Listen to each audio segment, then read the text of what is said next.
So devlog 24 covered that we'll be getting military tunnels next wipe for main branch on the 29th of February. However, we also got introduced to 3 new weapons that still aren't on aim train. Why? It's just weird to me that we've got 3 new weapons and we can't really test them out, not even one, yet we still have the L9 and M2. However, today people, we're going to be talking about updates, and yes, that's pretty much all I do for this channel, whether it be like theorizing updates or ones that are pretty much all but confirmed, which will be the topic of discussion for this video. There's a lot I would like to cover within this devlog that I didn't really cover within my last video. So if we have a little closer look at the roadmap, obviously it says underground assault, which we now know is military tunnels. However, if we just go across to the right a bit where it says May ocean themed update. Now this is underwater labs or sea labs, whatever you want to call it. This is pretty much what the update's going to be, which in itself has a lot to unpackage. You've got transport, and I don't think we're going to get one means of transport with this update. Now of course within the PC version you have submarines. Now whether they add submarines with this update is obviously yet to be even spoken about, because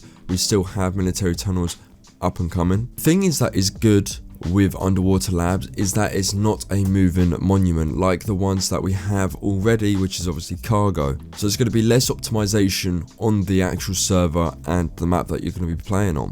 One thing I want to know is, are we going to be having multiple underwater labs on a map, or are we just going to have one per server? Because obviously PC is very, well customized. So whether or not, this is a customized image where they've just chosen to put multiple underwater labs is obviously up to them. But again, this update, as well as military tunnels, is one that is not for PvP. Oil rig and cargo, I would argue, is a PvP sort of monument. People went there and just PvP'd. However, underwater labs is different in the fact that the means of you getting there is the thing that everybody enjoys, whether it's via submarine or the next thing that I'll be talking about, which is tugboats. Tugboats has already been leaked within the game files. This was also in a video via Jade Monkey, which I covered, where I kind of like, well, tugboats, it's just come to Rust PC. It's not that well received. Some people still complain about it. No, I can't see that coming. That's pretty much what I had in mind because it's so new to Rust PC. However, so is the LMG and so is the weapons. This devlog really changes everything in the sense that they can add whatever they want. There's no real path D11 are following to get to the final refined version that PC has. So yeah, tugboats are very likely to come with this update. Considering they've already been in the game files and people have had evidence of this, then the cards for tugboats are well on the table. But back to underwater labs, the means of getting there and just basically running the monument. It's a very dark monument as well. You're going to need a flashlight, so there's not going to be much of a let's go here underwater labs for PvP like there is with Launch and Brad. So if we go to a rough guide of what underwater labs and what it brings to the game, here is what it says. Finding the location of 3 underwater labs in Rust is not difficult, as they are relatively easy to identify from the in-game map. So straight off the bat, you will have 3 underwater labs or so that is in Rust. Though they do have bigger maps, and obviously it's a lot more easier for them to bring stuff to the game since Rust Console has been optimized on old gen and new gen. However, will we see 3 underwater labs within that specific ocean-bound update? That said, the real challenge is getting there. To access the Rust underwater labs, you either need a scuba dive or take a submarine. However, swimming to the labs without proper gear will result in certain death, this obviously being due to sharks. There are 2 ways to access the underwater labs in Rust. The large moon pool of the human-sized version. If using a submarine, you'll need to find one larger moon pools, which is a long rectangular room that leaves a large opening underneath to enter. They appear as red dots on the sonar display.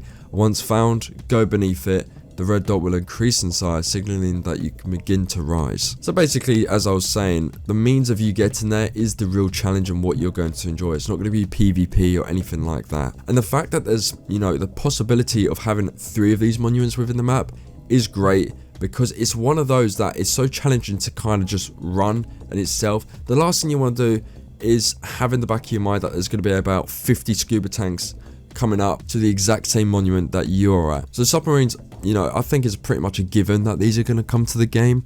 However, tugboats, I could either see it as part of the Oceanbound update because it would make sense and boy would it be huge, because obviously they've got military tunnels now, and then they've just jam-packed us with all this new stuff within the weapons, within the attachments, and looking down and seeing your feet for the first time in this game. They've got all of this stuff that they've just brought out. Was to stop them from, you know, bringing tugboats out on an ocean-bound update. It makes perfect sense to me. So I'm pretty sure at this point that it's going to be underwater labs, and it's just about if they're going to have a variety of underwater labs spread out between the map is what I'm kind of thinking that may happen or may not, due to the optimization that obviously D11 are playing on when it comes to Rust Console with old gen and new gen. So if we move across to the right a bit to August, top secret. Now, I don't really have any credible theories as to what this could be because of how many updates there just are that, you know, Rust Console could receive, and because of everything or a lot of things within this new devlog is so new to Rust PC, I'm kind of scratching my head as to think what is next. However, this is why I enjoy making these videos, because I can talk and have a conversation with you guys about it, and this is where I've got my information from. So over on my military tunnels covering of devlog 24, my most recent video apart from this, Cat commented this: I need to say this, a bit ago I was trying to spawn scientists on my community servers for target practice, and one of the entities in the list was scientist_excavator. Although I couldn't spawn it, it has a spot in the game files.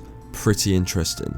Now you could just say, well, it's in the game files, why should we care? Here's the reason why it's really interesting, because not long ago, before military tunnels was even spoken about as in the Discord that I was shown, where the messages of devs saying it's military based, before even that occurred, we had some messages from Zamibo where he said, look at this, and it said underwater dwellers in a similar style as this user here is sending me the images of where it says scientist_excavator. But the thing that kind of gets me is excavator is one of the updates where I just can't see it come into console unless they downsize, because of how big excavator is, especially within Rust PC.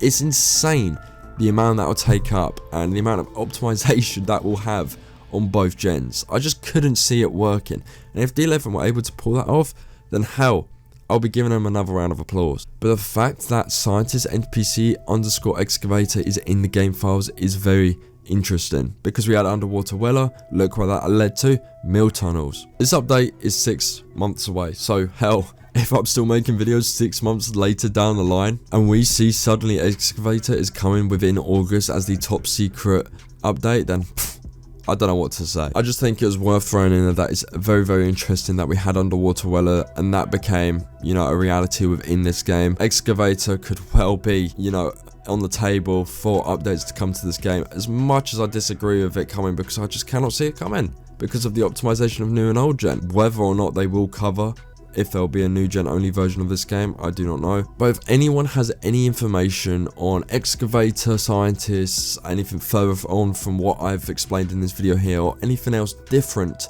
whether it be tugboats or any other scientist that is related to a different monument that is within the game files, be sure to leave a comment down below, as I will use it if you have evidence to back it up, of course. That's all for today, guys. Thank you for watching. Leave a like on the video, helps out massively. Subscribe if you are new around here. If you like updates or theorizing what's going to come next to the game, because we have so many updates to cover, I'm not going to be going anywhere anytime soon. Follow me on Twitter, I'm getting more active on that platform, as well as on TikTok. Most importantly, subscribe if you are new. Thank you for watching. I'll see you in the next one.